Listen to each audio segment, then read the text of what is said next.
Directrice générale du Mercato de l'emploi. Alors, pour les non-francophones et les gens très rigoureux sur l'emploi des anglicismes, qu'est-ce que c'est que le copywriting? Alors le copywriting, c'est l'art de choisir les bons mots pour susciter l'engagement, tout simplement.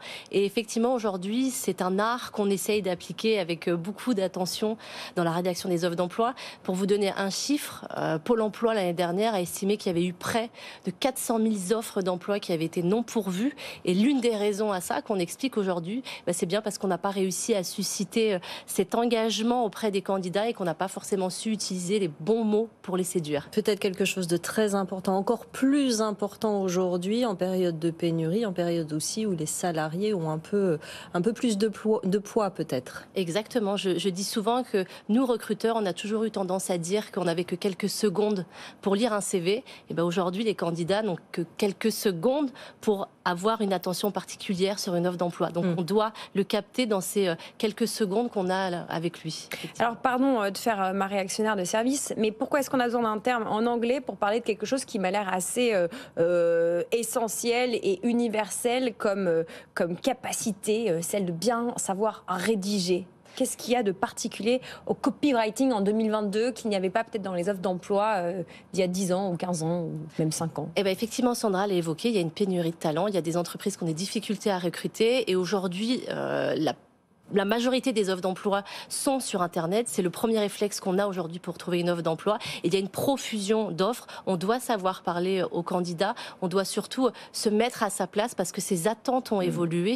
Et avant, lorsqu'on pouvait simplement dire « je cherche telle et telle mission, tel et tel profil », ça suffit plus. Il faut vraiment aller chercher quelles sont ses attentes. Aujourd'hui, ses principales attentes, il y a Indeed qui a fait une étude récemment, c'est la flexibilité, c'est la quête de sens et c'est la stabilité. Et ça va varier en fonction de la taille de l'entreprise. C'est ça qui est intéressant.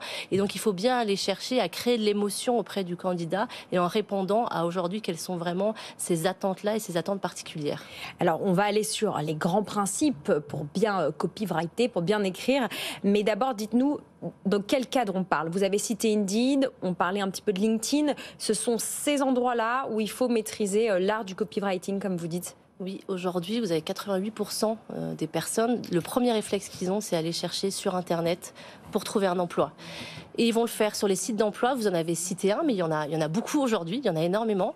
Et puis il y a aussi les réseaux sociaux où il va y avoir effectivement une approche qui va être particulière. Je trouve qu'on va pouvoir beaucoup plus avoir de liberté sur les réseaux sociaux, sur LinkedIn, sur Facebook aussi. On va aujourd'hui chercher un emploi aussi sur Facebook. Vous avez près de 40% des candidats aujourd'hui qui utilisent les réseaux sociaux comme un moyen pour trouver un emploi. Donc à nous de jouer en tant qu'entreprise et de recruteurs, d'aller s'amuser à rédiger nos offres d'emploi et de prendre le temps de le faire sur tous les médias qu'on peut utiliser. Alors, est-ce qu'il y a un mode d'emploi? Est-ce qu'il y a des choses obligatoires à mettre dans une offre d'emploi pour qu'elle soit attractive aujourd'hui en 2022, fin 2022?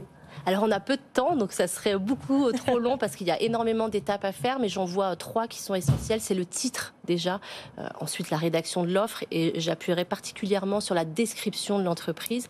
Et enfin, il y a le passage à l'action. À la fin, on doit donner les clés pour que l'expérience candidat elle soit réussie, comment il va pouvoir se projeter dans la suite du processus de recrutement. Mais la porte d'entrée, c'est le titre. Ça va être l'effet un peu toboggan, il va falloir nous emmener pour qu'ensuite on soit aspiré dans l'offre. Et le titre, il doit être précis, il doit être concis, il doit être clair, il doit présenter le titre du poste, la spécificité métier et notamment les technicités. Si je prends le cas d'un développeur informatique, il va falloir mettre le langage dont on parle et ne pas se tromper sur ce langage-là, l'expérience et ensuite homme-femme évidemment.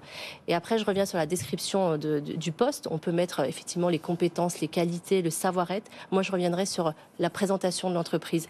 L'offre d'emploi, c'est la première chose qu'un candidat voit de votre entreprise. Il ne sait pas qui vous êtes à ce moment-là. Et vous devez lui parler de vous, vous en tant qu'entreprise, lui dire qui vous êtes, quels sont vos objectifs, qui sont les candidats et les collaborateurs qui sont au sein de l'entreprise. Et tout ça, on doit le faire ressortir avec des histoires aussi, tout simplement, de dire en quoi on est fier en tant qu'entreprise et qu'est-ce qu'on a envie de communiquer dans notre offre d'emploi.